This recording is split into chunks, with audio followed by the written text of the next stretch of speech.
What if the cost of protecting the planet was your safety, your dignity, even your life? From cyber attacks and smear campaigns to death threats and real-world violence, a new report by Global Witness exposes the shocking abuse faced by climate defenders across the globe. Today, I'm joined by Ava Lee, Campaign Strategy Lead, Digital Threats to Democracy at Global Witness, to uncover what's really happening to those standing up for our planet and what we can do to change the system and support them better.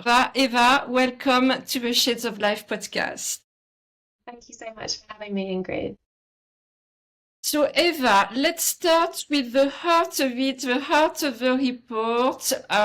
First question, what shocked or moved you the most when compiling this survey? And why should every single person listening right now care about what's happening to climate defenders?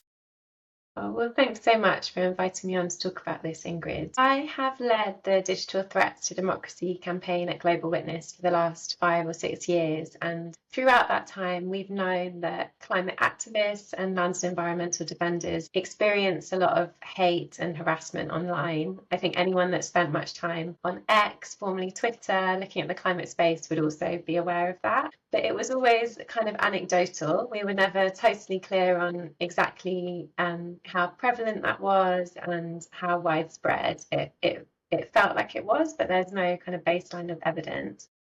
So I think the thing that shocked me most was just how high that prevalence was. So for the people that responded to our survey, we found 92% of respondents experienced online harassment and abuse. So 92% of the climate activists and defenders who responded had experienced something that just shouldn't be allowed on the platform. And that's just so high, and I find that really, really shocking. We all know that defenders are on the front line of climate action, and their voices are totally essential when it comes to tackling climate change. And yet, because of the way social media platforms are operating, the way that they are really incentivizing divisive anger and that type of content, they're being driven out of the conversation right now.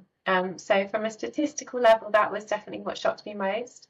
And then from a personal level, just having spoken individually to lots of these defenders and climate activists, hearing their stories about the mental health impact that this online harassment and abuse had has really stayed with me. And, you know, hearing people who've been involved in the movement for decades feeling like maybe their time has come and they don't want to do it anymore because it's just so unbearable experiencing what is happening day to day online in the face of their work. Yeah. And I have to say, I did discover Global Witness through you and only recently, and I was really shocked by what I discovered on it. And it seems the problem is much bigger than what we could imagine, really. So I'm very happy to have you as a guest today to talk about it. It was almost like a coincidence to discover you at London Climate Week recently, because before that, I was actually thinking I'd love to cover the topic of online abuse against climate defenders. It's an issue I have witnessed myself time and again online, but it's not so much talked about. And I guess when you get negative comments, that's really something you want to talk about to people. And I've never been myself, because I've been in the climate space for some time now, but I'm not really the type of, my posts are not provocative, they are more based on facts and truth. But there are always these instances when you do get quite negative feedback that, has nothing to do with you and everything to do with the people posting. And recently, for example, I shared a climate post on LinkedIn that had quite a high reach. It reached over 60,000 people. And the feedback was really respectful, great discussion, great debates. But there's this one person that called me delusional and suggested I consult a GP. And I looked at his title and he was working in oil, and fossil fuel industry. And I was like, okay, should it be so obvious? But I also noticed that even among people who care about the climate, disagreements sometimes can become really intense. So why do you think climate work provokes such strong, sometimes hostile reactions, even more particularly online, I think we can say? Yeah.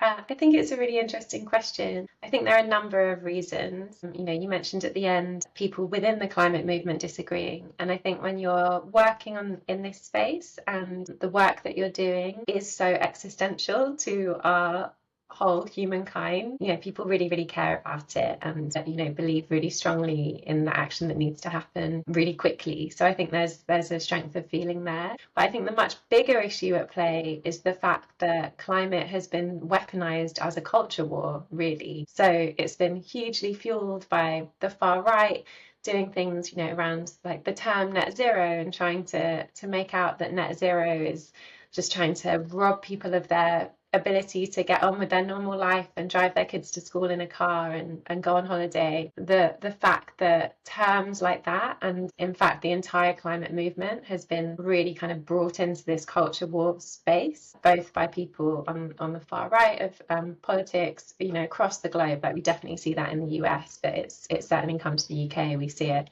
in Brazil, we see it in New Zealand. So I think that's a huge part of it. And then we also see how that is coming into legislation as well. The fact that there's been so much criminalisation of climate activists in recent years, very much so in the UK where I'm speaking from, and criminalisation of protest as well, that also kind of feeds back into that loop. So yeah, I think those are lots of the reasons. And then more broadly than that, thinking about what this particular report focused on and what my campaign and my team work out on is the business model of social media. The fact that relentlessly they are trying to keep people online for as long as possible, and we know that they do that best by topics that inflame people and by division, because when you're angry you're more likely to engage, you're more likely to click, you're more likely to stay online, and so I think that also feeds into that division.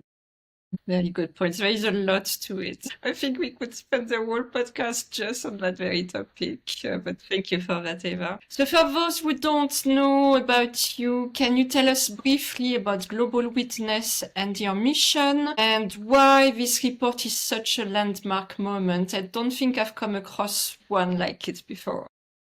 Thank you, that's lovely to hear. So Global Witness is an investigative campaigning organisation. We seek to shift power from big polluters to those on the front line of climate action. We've got a number of campaigns within that. We've got a Lands and Environmental Defenders campaign, which has been tracking the killings and disappearances of lands and environmental defenders for over a decade. We produce an annual report each year that lists the number of defenders who have been murdered each year. And then the campaign that I lead, the Digital Threats to Democracy campaign, looks specifically at the role of big tech and social media companies in creating conditions that either support us kind of showing up with what we need to do in the face of climate breakdown or hinders it. So we look at basically all of the ways that social media companies can make that more challenging or better. I think one of the things that I find most interesting about working at Global Witness is the methodology that we use. So we kind of come from an investigative journalistic background, and we do investigations at the heart of our work, and we use those investigations to push for policy change, and we also make sure we get those investigations in front of the people who need to see them, often through strategic communication. So you're likely to see our stories in big named media organizations, big newspapers, on the TV, and then we use that kind of public support and top tier media to push policymakers to change the law to make things better. Yeah, what an important mission. I also want to mention for people, listening or watching today, we are going to talk about topics that are not the most pleasant. I was thinking about that because, I like more and more to share the positive stories in the climate space because we need a lot of that as well, and not only focus on the hard parts. But today it's going to be about the hard part as well. And I think it's really important to be aware of that, and everything you do do at Global Witness supports that. And when climate defenders face these abuse threats, it's good that they have also people like you and others to be there to support or to expose what's happening out there. So Ava, we met during London Climate Week recently, where you introduced this report. It had not been published yet, but now it is, and we will put the link to it in the show notes. So you did introduce this report alongside Vanessa Nakate, the renowned Ugandan climate activist. Could you take us back to that moment, and how did the presentation with Vanessa come together? What was the energy in the room like? Did you get any feedback about the upcoming report? Yeah, we're really fortunate at Global Witness that Vanessa has recently joined our board. As you say, she's a kind of world famous Ugandan climate activist and just a truly brilliant human being. So we're really delighted to have her on our board. And when we started doing this research, my colleague Anna suggested that I should reach out to Vanessa to talk about her experiences online. And they were really shocking, I think, particularly as she has been so in the public eye, particularly as a young woman and a young Black woman. The levels of abuse she has received, and particularly the racist and gendered abuse that she has received, are really horrifying and shocking. And the lack of action that she's seen when she has reported those to platforms as well is just deeply disturbing. So when we were asked by the Conduit Club to come and talk specifically about the impacts of mental health and climate change, it felt like this piece of research was a really important one to highlight, because we were just hearing more and more stories about the really negative impact on mental health that the online space and online harassment is having on climate activists. And I was really delighted that Vanessa was able to join us and also present the research with me and talk about her own experiences. And I'll be honest with you, on my way to that event, it was Monday morning, I was kind of traveling in through rush hour. I was like, oh, it's not going to be very busy. There's not going to be a huge number of people that have taken Monday off of work to come to this conference to listen to me talk about mental health and climate. And it was absolutely packed. It was standing room only for the entire day. They had to create 2 more rooms for viewing.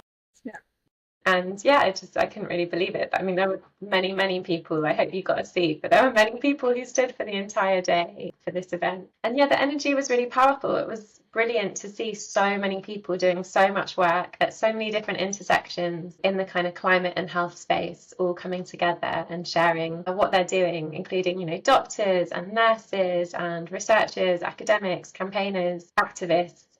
Yeah, it was really inspiring and a great start to London Climate Action Week. Yeah, I think that's really part of the big positives of these conferences. You get to all get together from various countries, various backgrounds, but we are all working in the same direction to make things better. Sometimes I see people questioning, are these conferences useful? But yes, they are, because they do create momentum. They are inspiring. I would have never discovered you if I had not been there myself. So you see, I was in the room that day. And this is why we're having this podcast today.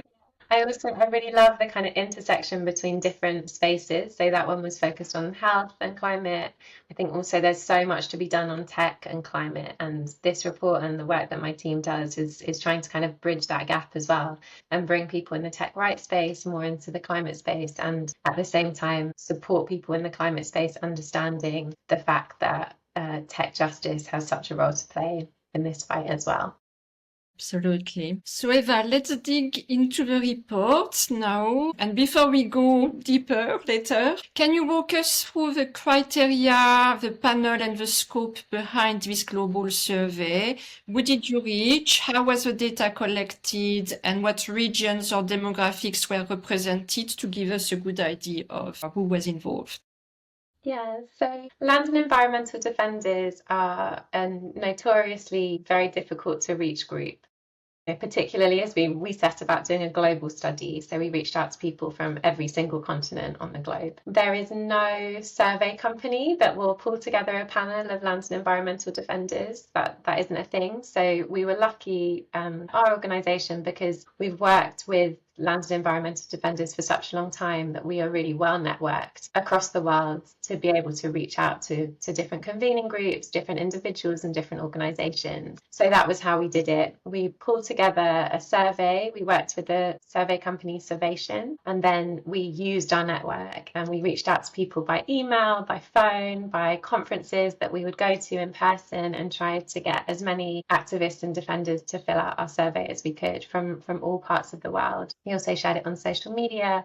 We really tried to go as broad as possible. But because of the nature of that, it's never going to be a fully representative sample. That just isn't really possible with this group of people at the moment. But we were really fortunate in that we got over 200 responses to the survey, which is like a really good number considering how difficult to reach this group is. And we then worked with Survation to fully analyse all of the data that came from it. We also gave the option within the survey if people were willing for us to contact them and interview them in more depth, and you'll be able to find a number of those case studies within the report as well, where people really went into the detail of their stories. And for me, I think those are the stories that have really stayed with me and that really kind of bring the information to life and make it known what the real impacts of this are on people's personal lives and people's working lives and people's abilities to do their work. Thank you for that. So one of the most powerful and painful takeaways from this report, I think, is the climate defenders are not only harassed online, which would be like an obvious thing we see time and again, but as you mentioned earlier, they face arrests, physical harm, and even death. So can you break down for us the types of abuse you uncovered through the report, both online and offline? Yeah, so there were lots and lots of different types of abuse. Online, we had lots of people talk about doxing, where people release documents or information, personal information about you. So a number of people shared with us that their home addresses had been published online and not removed when they had reached out to whichever platform it was on, asked them to be removed. One person, Disha Ravi, a well-known Indian climate activist, she was involved with the farmers' protests. She was doxxed and had people outside of her house harassing her mother. She was also, some of the disinformation that was spread about her said that she was pregnant as a teenager, a single woman, which, it's not something that's very accepted where she lives. And so that was really challenging for her. We also saw a huge trend kind of moving into the offline space of criminalisation. So, we're seeing that in the UK, as we spoke about earlier, as well as all over the world where protest is being increasingly criminalised, including climate protests. And that has become a key strategy to disempower and disrupt land and environmental movements at the moment. We now would say that is one of the most common tactics used to silence defenders globally. And then, as you say, people were subject to rape threats, death threats, other threats of violence, and became much more aware of their surroundings when they were out and about. And a number of people said that they had that violence move offline and into the online world as well. Yeah, I think it's really important for people to be aware of what's happening, and perhaps also for the climate defenders to be increasingly careful, because obviously it is not fun things to go through. Already when I receive a negative comment on a post, it's never nice, but it can take all different levels. And also for people who do positive things for the planet, it's incredible to see that type of reactions against them, really, and against what they are doing. We live in crazy times sometimes. So I wanted to talk about something we've seen in the news lately, because a well-known case is Paul Watson, or I should say Captain Paul Watson, a long-standing defender of marine life. He was the co-founder of Greenpeace, the founder of Sea Shepherd, and now leading the Captain Paul Watson Foundation. Everybody has probably seen this in the news. He was recently arrested some months ago, perhaps at the end of last year, I can't remember exactly, but he did face extradition. He has since been released, thankfully for him and his family.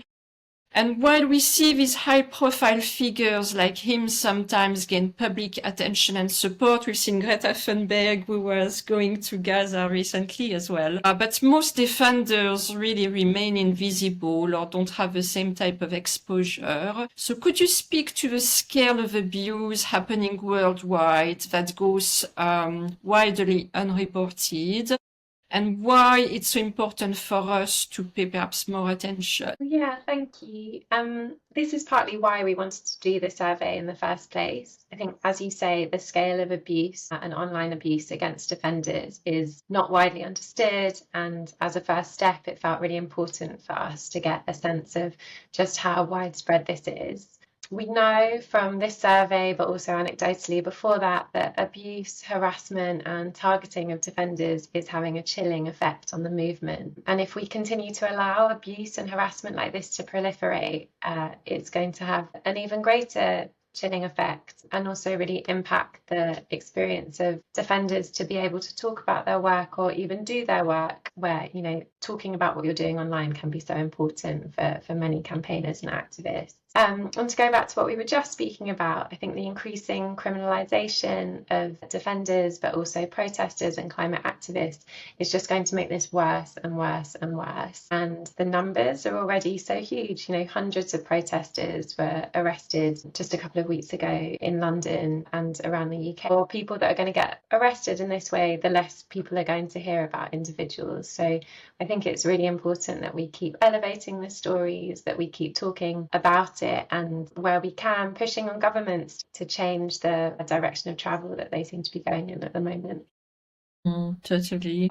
In the UK, I've actually seen some climate activists even lose their jobs. Because sometimes, you know, the lines between your work life, your climate activism, because you're more exposed with social media and being in the news, etc., it can be really tricky for some people to navigate because it's also your beliefs, and some people are very passionate and very useful to the movement, and yet they can pay sometimes a really big price for it. So we need to remember that. So your report highlights how certain groups like women, indigenous activists, LGBTQ voices as well are disproportionately targeted. So what stood out to you in the data in terms of how different identities can affect the nature of abuse? You were talking about Vanessa, for example, earlier, and she was brilliant at the talk we had at London Climate Week, but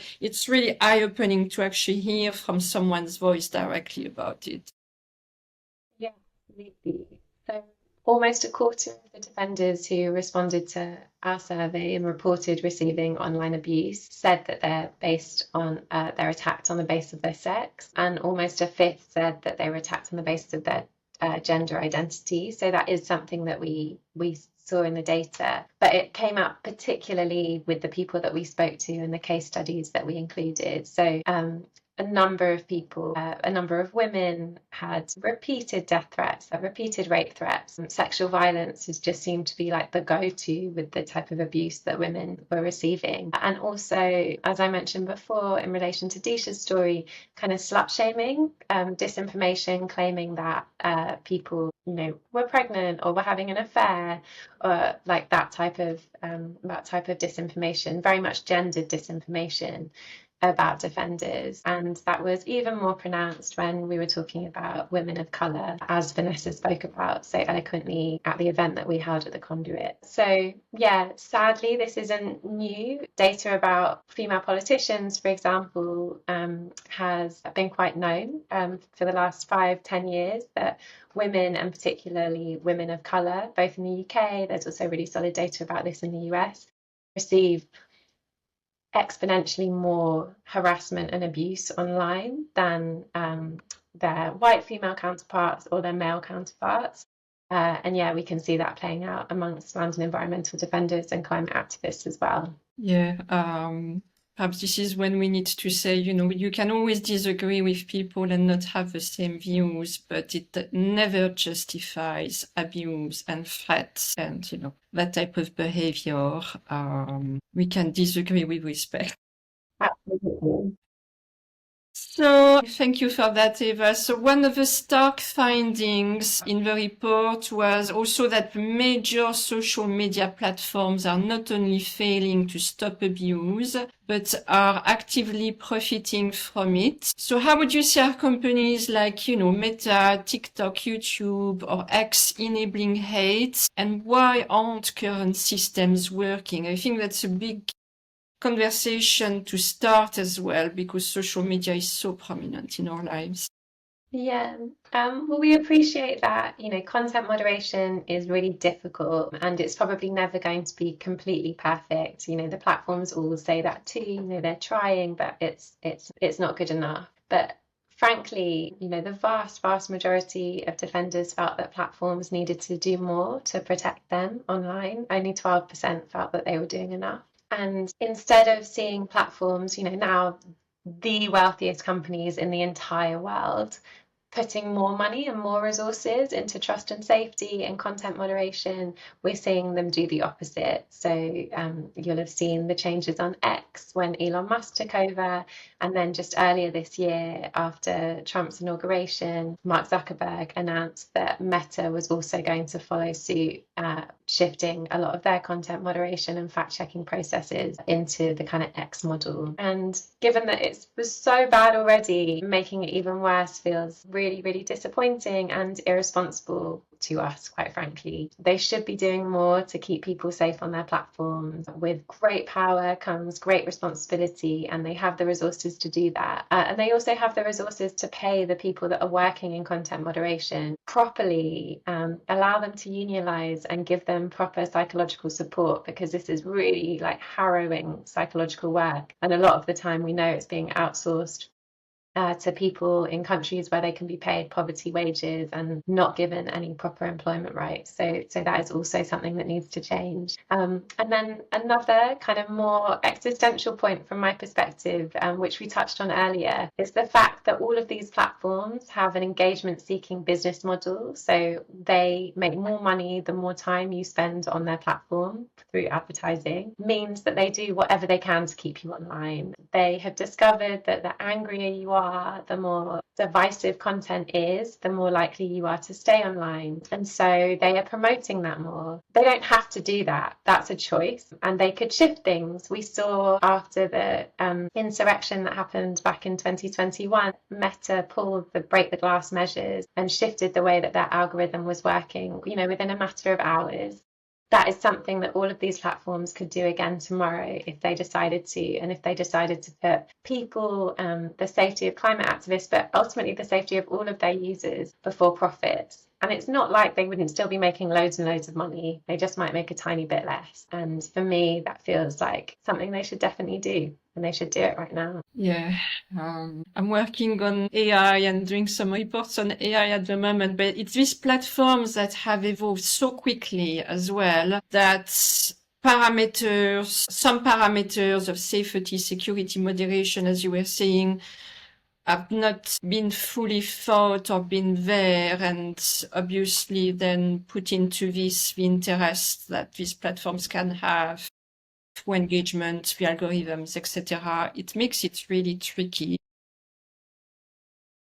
I think you're right, and I think particularly with AI right now, there's really dangerous rhetoric that trust or safety or any kind of guardrails around AI is a detriment to innovation, and that there's some kind of AI arms race that if we don't get there first, then China will get there first, or whichever other country. So there's no time to think about safety, and instead just go. And Exactly. we know that the public don't want that. There's a lot of data to demonstrate that that isn't something that the public wants. And it also isn't necessary. You can build things and you can innovate really safely by building things with strong foundations and by thinking about that from the very beginning. You can create AI that is going to really benefit the public and the public good.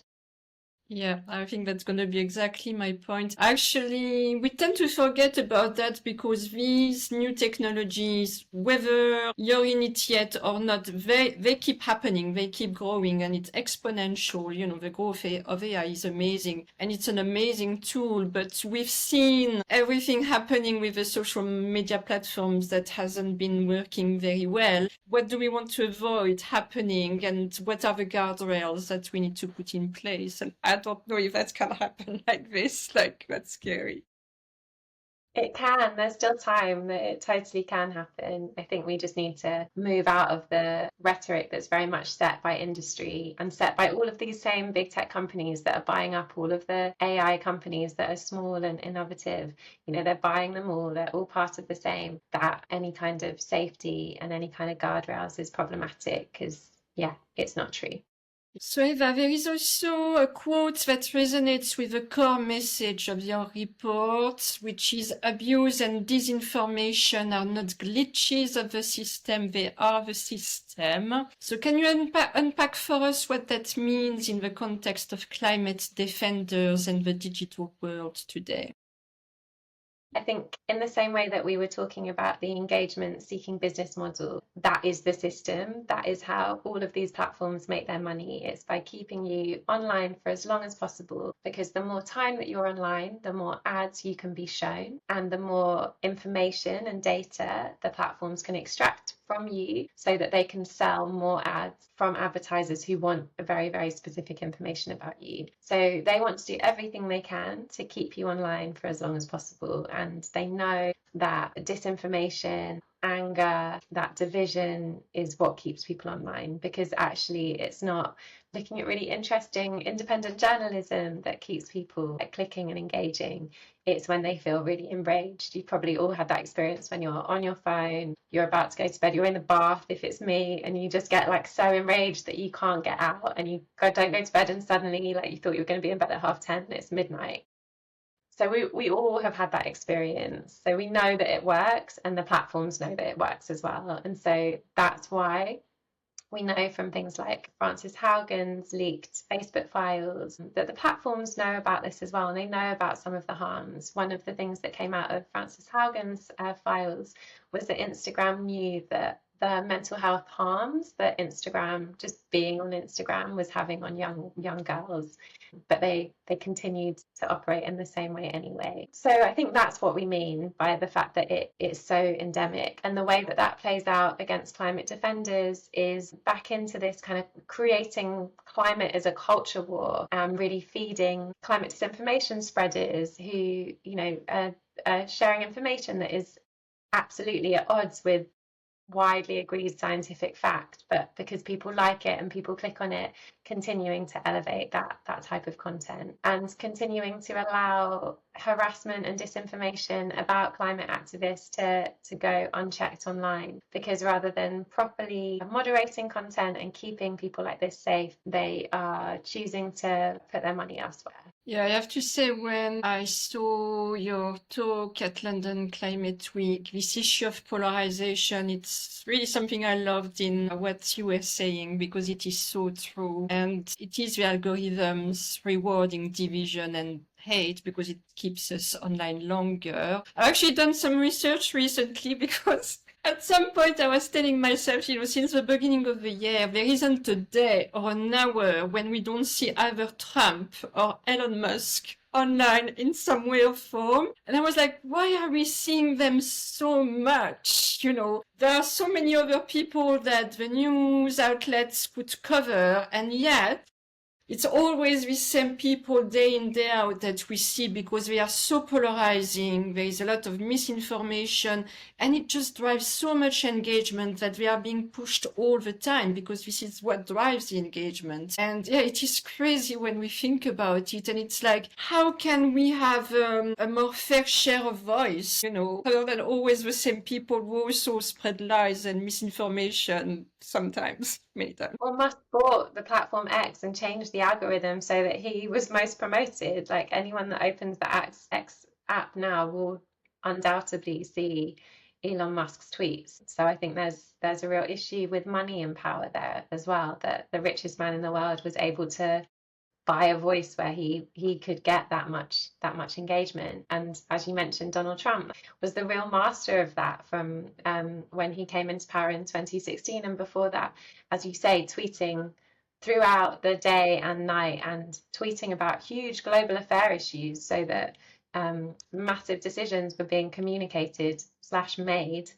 in this very unadulterated forum. Yeah, it's a slightly scary new world. Yeah, and the danger is that today, and we've seen this so many times this year, I don't need to cite any examples. It doesn't matter if something is true or not. It's almost like, is it gonna, engage people? Is it gonna bring me more votes, more support, more power, more money, etc.? It's, yeah. No, it's terrifying. And then I think, when there are no facts, and I'm doing a bad quote of Maria Ressa, the amazing Filipino journalist, but when there are no facts, then there is no truth. And when there is no truth, there is no trust. And when there is no trust, there is no democracy. So I think for me and for Global Witness, this work is so at the core of so much of what underpins the way that our world order operates at the moment, and our chances of really meeting the way we need to. As we are talking of polarization, I do need to add this on this topic, is that from everything can come positives as well. And obviously it sparks debate, it sparks these conversations like today. And I've seen so much more of that as well. So, if it participates in waking people up, brings us to better systems moving forward, perhaps we have to go through this as well. So I also discovered various abuse practices through the report, and you mentioned one earlier that I had to check what it meant, like doxing, which, as you describe, is the action or process of collecting and disseminating someone's personal information in order to shame, embarrass, expose, or intimidate them. So not something fun again. There is also the term red tagging that also appears in the report, particularly in relation to the Philippines. So for listeners unfamiliar with it, can you explain what it is and how it's used to criminalize or target environmental defenders? Yeah, so red tagging really connects online and offline harms. So it's when individuals or groups, often progressive political activists or land and environmental defenders, are labelled as communists or terrorists, or kind of falsely accused of having a particular political affiliation than the one they may really have. And in certain political contexts, like the Philippines, it has really serious consequences. And so it can lead to arrests, it can lead to people being like cast out of their families or cast out of their communities or unable to get work. So yeah, maybe being beaten up. Like it's a really serious thing to do. In the UK right now, I guess you could compare it to falsely claiming that someone is part of Palestine Action, which due to the government crackdown on this group has really serious consequences and can be weaponized as well. So yeah, we heard a huge amount about it from the people that we spoke to. 90% of the people who responded to us from the Philippines had been subject to some form of red tagging or had their political affiliation called into question with the online harassment and abuse that they received. Okay, so I can only invite people to discover more in the report, but I think it's just so eye-opening about everything that's happening around the world, things we wouldn't think about. So let's talk about the human cost and also what we can do about it now. So obviously it is a survey you have released, but behind every data point is a human story and also a heavy emotional toll. So what are some of the psychological, social, or even economic impacts on defenders when they are constantly under attack, if we want to summarize your findings now? So lots of people told us about the mental health impacts that it had and their need to take a lot of time offline. Some people said that they were going to stop climate activism online entirely because it just wasn't something that they felt able to face anymore. And we're really worried about what a serious chilling effect that can have on the climate movement, and particularly when you think about the kind of gendered and the racialized nature of that abuse, the particular people that are most likely to be driven out of the climate movement and from really playing the kind of important public facing roles that we want a really broad range of people to be playing. Yes, so we often celebrate climate heroes, but the reality is that these defenders are up against powerful corporate lobbies, extractive industries, and often corrupt systems as well. So what would you say, what are the protections or policies that these people would urgently need overall? What would you recommend? Well, as you say, I think another truth is that the vast, vast majority of defenders aren't the big names of activists like Greta Thunberg or Paul Watson, who you mentioned before. Most of them are small-scale farmers and Indigenous people who find themselves on the front line of climate change, and they are standing against like industrial-scale logging or mining and other climate wreckers. Indigenous people in particular clearly bearing the brunt. So between 2012 and 2023, we reported that 766 Indigenous people were murdered, which represented over a third of all the killings of environmental defenders globally during that period. So we need to address the huge kind of industrial drivers that are causing these deaths and causing this awful situation for climate defenders and land and environmental activists. So the EU right now has 2 directives which would compel companies to do much better due diligence and to ensure that their products aren't contributing to deforestation, which is another kind of key element of the harms against land and environmental defenders that we see. Both of those pieces of legislation, if you want the techie names, they're called the CSDDD and the EUDR. Both of them are currently really under threat from a wider deregulation drive in the EU. And it's really, really important that we see those protected. And so anyone who lives in an EU member state, like that is something that you can be pushing for right now. On social media, we want to see much more investment from these big tech platforms to really prioritize keeping people safe on their platforms and, considering what their algorithms are pushing and whether or not actually they could be prioritizing things that create unity and bring people together and allow a space for the difficult conversations that do need to happen in the face of the climate emergency that we're currently experiencing, as opposed to creating so much division that people are just ending up in sort of separate echo chambers or receiving so much harassment and abuse that they are choosing to leave the platform or leave the movement entirely.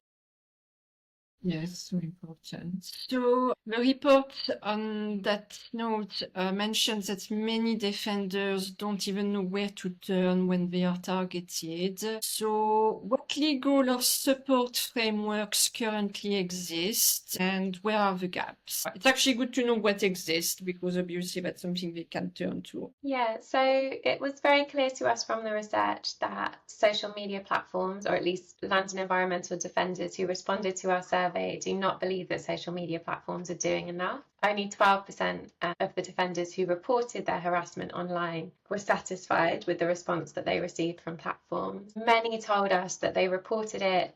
Every platform will have a way of reporting harassment and abuse to that platform. Many of them said that they never ever received any response, and a lot of the responses that people did receive came very late or were inadequate. Particularly worryingly, we found that defenders in the areas where they report much higher rates of physical attacks, so particularly within Africa and within South America, said that they were even less satisfied with responses from platforms. And that's something that we've seen across our research as a team more broadly, that content moderation is largely focused in the US and then in kind of European countries, particularly English-speaking countries, and then kind of moves out and lower and lower and lower down the pecking order as you move into global majority countries. So that's really concerning because that's these are the places where we're seeing the most number of defenders also killed. And as we know that online harassment is moving to offline violence, it feels even more important that good content moderation is put in those places. And ultimately they can do that. Like, it doesn't have to be this way. All of these tech companies are some of the wealthiest and now most powerful companies and most powerful individuals in the world.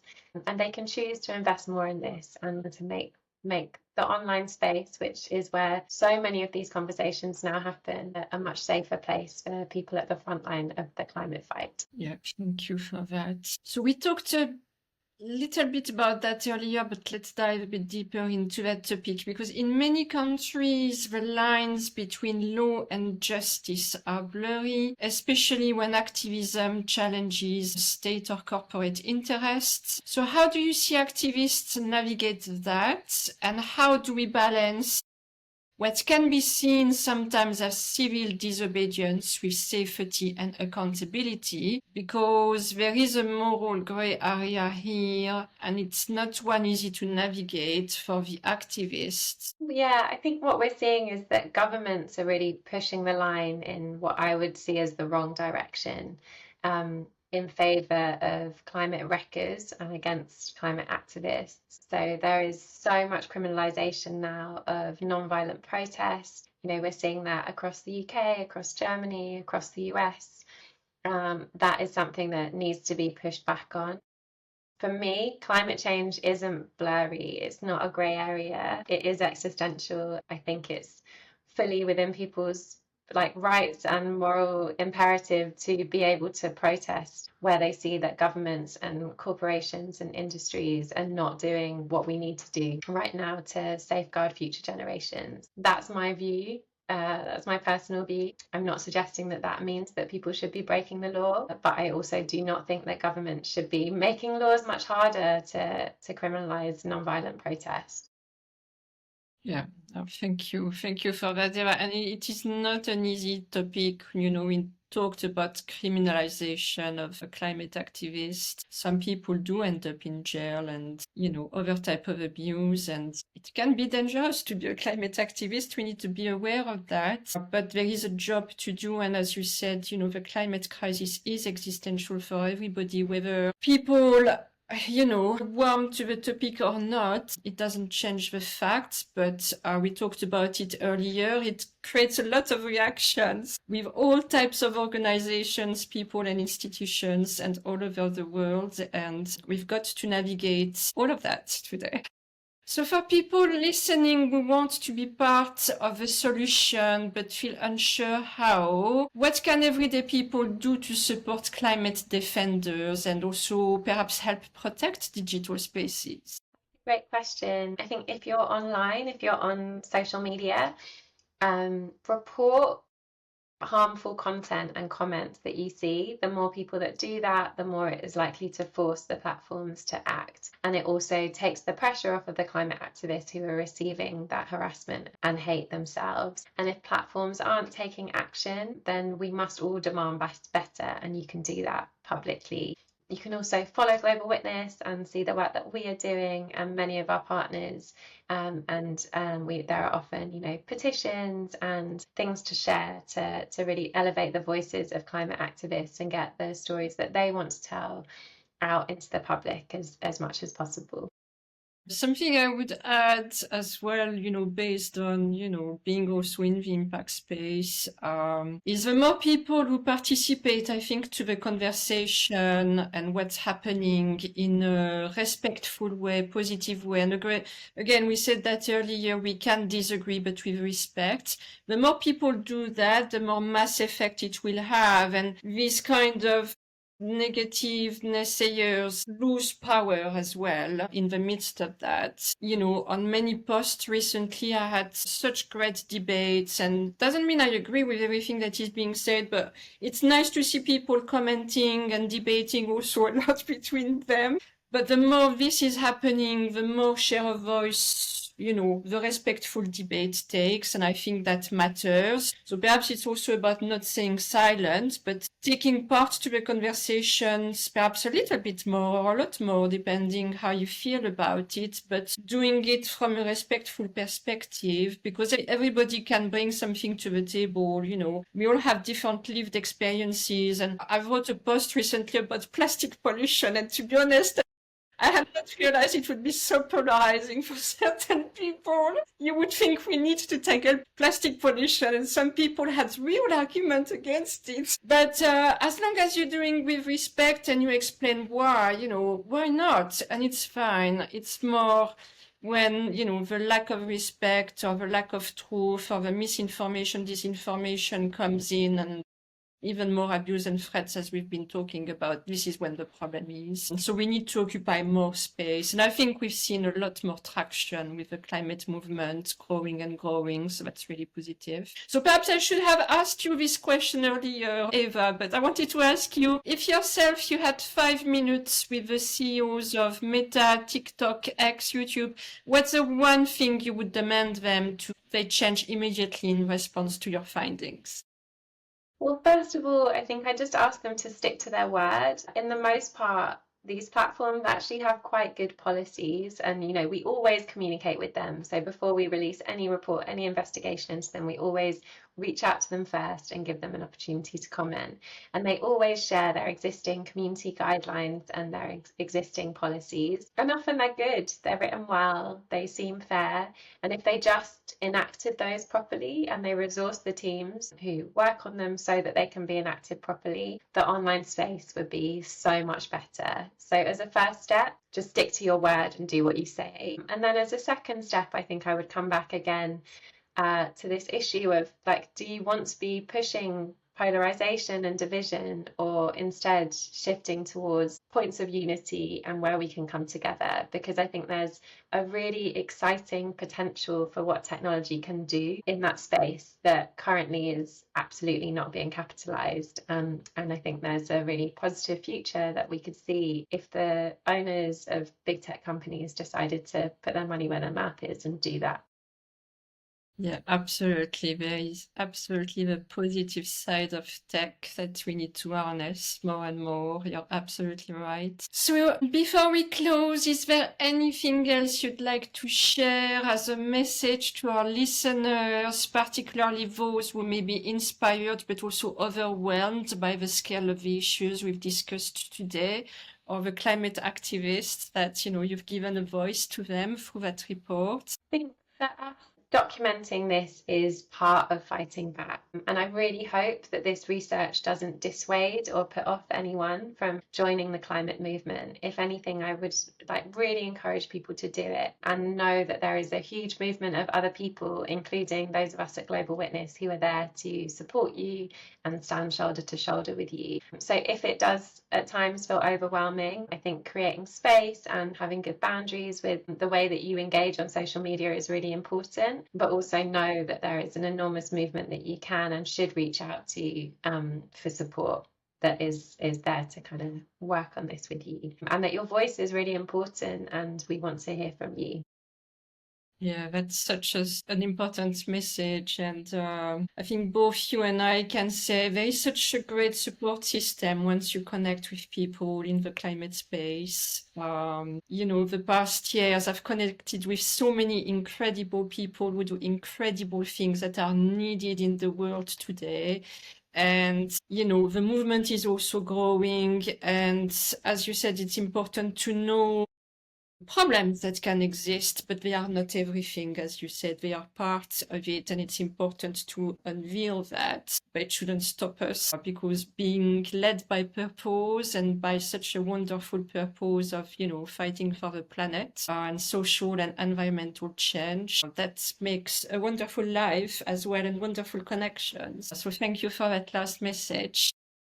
So a last question to finish, because this podcast is called Shades of Life, with the idea that we each hold the power to paint life with our own colors, to leave a meaningful imprint on the planet. So I always end the podcast with the same question for the guest and for you today, Eva. If you were a color, what would it be and why? And it can be anything you want and for any reason you want.